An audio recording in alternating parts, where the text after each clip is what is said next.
আজ শুরুতে দেখেই বুঝতে পারছো যে আমি কিসের রেসিপি বানাবো। আজ ২ ধরনের পায়েসের ইউনিক রেসিপি নিয়ে চলে এসেছি। আর দুর্দান্ত টেস্ট দুটোই। অসম্ভব সুন্দর।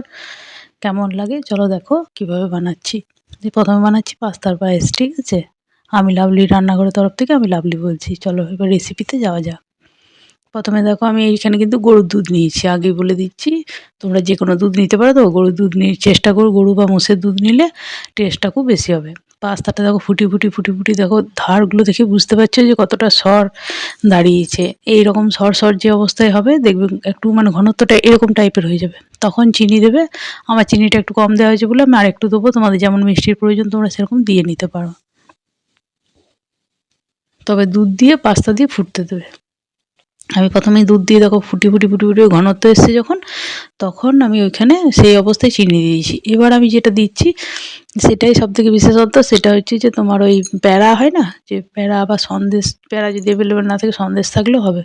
আমি এখানে ৪ টে দিয়েছি, তোমরা চাইলে আর একটু বেশিও দিতে পারো, কিন্তু এটার জন্য টেস্টটা না আরও সুন্দর হয়ে যাবে। ওই যে দুধটা সর যে ভাব এসছে তার মধ্যে এটা দিলে না মানে খুব সুন্দর লাগবে, জানো তো। আর এতে কি হয় মানে তবে রান্নাটা না হালকা আঁচে করবে। চাপিয়ে দেখো আমি দিয়েছিলাম বলে আমার দুধটা তো ফুটে এত ঘনত্ব হয়ে এসছে, হ্যাঁ। তো সেই অবস্থাতে মানে মিষ্টিটা দিয়েছি আর এই প্যারাটা দিলাম।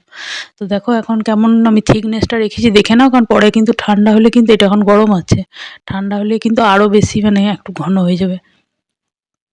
আর দেখো আমার ইয়েতে দেখে বুঝতে পারছো হাঁড়িতে চারিধারে কিন্তু হলুদ হয়ে গিয়েছে ঘিয়ের জন্য। তো যতটা তোমরা মানে ইয়ে পায়েসের জন্য যতটা মানে কি বলবো বলো তো, মানে ফ্যাট বহুল দুধ নেবে ততই কিন্তু পায়েস টেস্ট হবে। দেখো কি সুন্দর হয়েছে আর খুব ইউনিক, জানো তো। একবার বাড়িতে অবশ্যই কিন্তু বাড়িতে ট্রাই করো, আর তখন আমাকে জানাবে কেমন হয়েছে। এটা চলো আজকে মানে আরেকটা নতুন একটা রেসিপি শীতকালের অবশ্যই খুব প্রিয়, সেটা হচ্ছে নলেন গুড়ের পায়েস বানাবো। তো তার জন্য চলো ভাবলাম যে এটাও কিন্তু আমি গরুর দুধেই বানাচ্ছি। আমি গরুর দুধেই সাধারণত করি। তো তোমরা চাইলে যে কোনো দুধ দিতে পারো, কিন্তু গরুর দুধে করলেই কিন্তু বেশি টেস্ট হয়। দেখো সর দুধগুলোকে দিচ্ছি, আর এই দুধটা ফুটে মানে আমি যে অবস্থায় মানে আমি হালকা আঁচেই পায়েসটা করি, হ্যাঁ। আর আমি বারবার বলে দিই যে যখন পায়েসটা মানে কি ভাতের মতো না, ঠিক সেদ্ধ হয়ে এসছে তো ফাটেনি, সেই অবস্থায় কিন্তু চিনি গুড় যা ইউজ করা সেই সময় করবে। কিন্তু ফেটে গেলে কিন্তু পায়েসের কিন্তু টেস্ট হবে না। এটা গোবিন্দভোগ চালটাকে একটু ধুয়ে নিয়েছি, দিয়ে দিয়েছি, ভিজিয়ে কিন্তু রাখিনি। ভিজিয়ে রাখলে কিন্তু চালটা কিন্তু নরম হয়ে যাবে, তাতে পায়েসটা টেস্ট হবে না। কারণ দুধ যাতে ফুটে ঘনত্ব হয়ে আসতে হবে, তো তবে তো পায়েসটার টেস্ট হবে না। আর অবশ্যই আমার চ্যানেলগুলো যদি ভালো লাগে তো চ্যানেলটা ভালো লাগলে লাইক সাবস্ক্রাইব শেয়ার করে পাশে থেকো, বেল আইকন বাটনটাকে অন করো। আর যদি ভালো লাগে তো কমেন্ট করে জানাবে বাড়িতে একবার ট্রাই করার পর কেমন লাগলো। দেখো খুব সুন্দর মানে পায়েসের এটা সিস্টেমই বটে যে পায়েস যত দুধ ফুটে ঘনত্ব হবে বা জাল দিতে সর হবে তত কিন্তু পায়েসের টেস্ট হবে। এই যে দেখো পায়ের দুধটা কত ফুটে এসছে। হালকা আঁচে সবসময় রান্না করবে, দেখবে রান্নাটা মানে বিশেষ করে দুধ জাতীয় জিনিসের খুবই টেস্ট হবে। মানে সরগুলো হবে তো ওতে আরও বেশি মানে চাচি ভাব আসবে। এই যে দেখো কত ফুটছে। ওই জন্য আমি দেখিয়ে দিচ্ছি বারবার যে মানে পুরো মানে প্রথম থেকে শেষ পর্যন্ত দেখাচ্ছি যাতে তোমাদের বুঝতে সুবিধা হয়, বা বাড়িতে এরকমভাবে বানাবে দেখবে সবাই নাম করবে মানে পায়েসের, যে কেউই। যারা জানেন না তারাও এটা যে খুব ইজি, মানে যে সিস্টেমগুলো না জানার জন্য পায়েসটা ঠিক করে হয় না। এই যে দেখো আমি দেখিয়ে দেবো, দেখো কোন অবস্থায় মানে কতটা মানে ভাতের মতো একবার সে ফেটে যাচ্ছে, ও তো কিন্তু ইয়ে দিয়ে কিন্তু লাভ নেই, তখন এক বাজে লাগে, দুধ ভাতের মতো হয়ে যায়। ওটা পায়েস থাকে না, তখন দুধ ভাত হয়ে যায়। যতই তুমি দুধটাকে তত ঘন করো। তাই এই পর্যায়ে যদি তুমি যে দেখাচ্ছি দেখো সেই পর্যায়ে যদি তুমি ইয়ে করো চিনি বা গুড় দাও। এখন গুড়ের টাইম বলে আমি বলছি গুড়, কিন্তু যখন নর্মাল টাইম তখন তো চিনি দিয়ে করবে। গুড় হোক লবাত হোক যাই দাও। এখন শীতকাল বলে নলেন গুড়টা একটা আলাদা ইয়ে।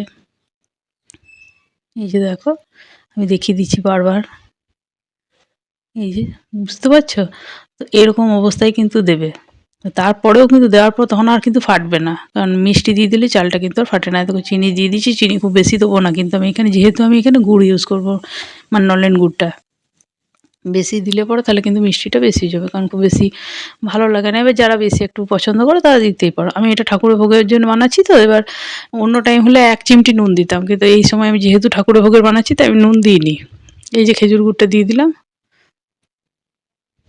এবার আমি ভালো করে মিক্স করে বানিয়ে নেবো। আমার খেজুর গুড়টা একটু কম হওয়ার জন্য আমি আরেকটু দিয়ে নিচ্ছি। অবশ্যই কেমন লাগলো কমেন্ট বক্সে জানাবে। যদি ভালো লাগে তো চ্যানেলটাকে লাইক, সাবস্ক্রাইব, শেয়ার করো। দেখো দুধটা কত ঘন হয়ে ফুটে এসছে, কমে এসছে দেখো। দেখেই তোমরা বুঝতে পারছো যে হাতাতে বা ইয়েতে দেখো দুধটা কত সর বা কত ঘনত্ব হয়ে এসছে। এরকমভাবেই পায়েসটা করবে সবসময়। হালকা আঁচে করবে, ঢিমে আঁচে করবে, দেখবে খুব সুন্দর হবে। ফুটে পুরো দেখবে চাচির মতো হয়ে যাবে। তবে তো পায়েসটার টেস্ট হবে না। সব কিছু খুব যত্নের। এরকমভাবে ভালো করে আস্তে আস্তে নেড়েচেড়ে, ওই জন্য পুরোটাই দেখো তোমাদেরকে দেখাচ্ছি, যে আমি কেটে বা করে সেরকমভাবে কিছু তা কিন্তু করছি না। এই যে দেখো দেখিয়ে দিচ্ছি, এটা ফুটে মানে অসম্ভব সুন্দর হয়, বলছি তো। আর পায়েস মানেই খুব সুন্দর, তো তুমি যতটা যত্নে বানাবে ততটাই ভালো হবে। পাস্তার পায়েসটাও ঠিক তাই, ফুটে পাস্তাটা দিয়ে দিলে ফুটে আস্তে আস্তে সেদ্ধ হবে, তখনই দেখবে পাস্তার পায়েসটাও তাই। ওইটাও তখন ওই সর পড়ে যায়, খুব সুন্দর লাগে।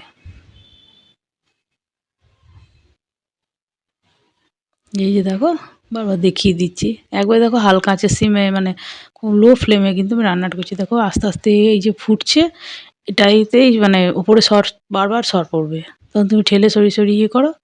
এই যে দেখো দেখিয়ে দিচ্ছি কাছ থেকে, তোমরা নিশ্চয়ই বুঝতে পারছো। আর খেজুর গুড় দেওয়ার জন্য কালারটাও চেঞ্জ হয়েছে, যদিও দুধটা ফুটে একটু গোলাপি ভাব হয়, তার সঙ্গে খেজুর গুঁড়ো দেওয়াতেও কালারটা আরও চেঞ্জ হয়েছে। আর শীতকালে তো নলেন গুড়ের পায়েস মানে একটা অসম্ভব সুন্দর একটা ব্যাপার, তাই না? অবশ্যই বাড়িতে একবার হলেও ট্রাই করো। পায়েস দুটো রেসিপি ওই জন্য তোমাদের সঙ্গে শেয়ার করলাম। দেখো আমার পায়েস রেডি হয়ে গিয়েছে। তোমরা বাড়িতে ট্রাই করার পর আমাকে জানাবে কেমন হয়েছে কমেন্ট বক্সে। অবশ্যই একবার হলে কিন্তু ট্রাই করো।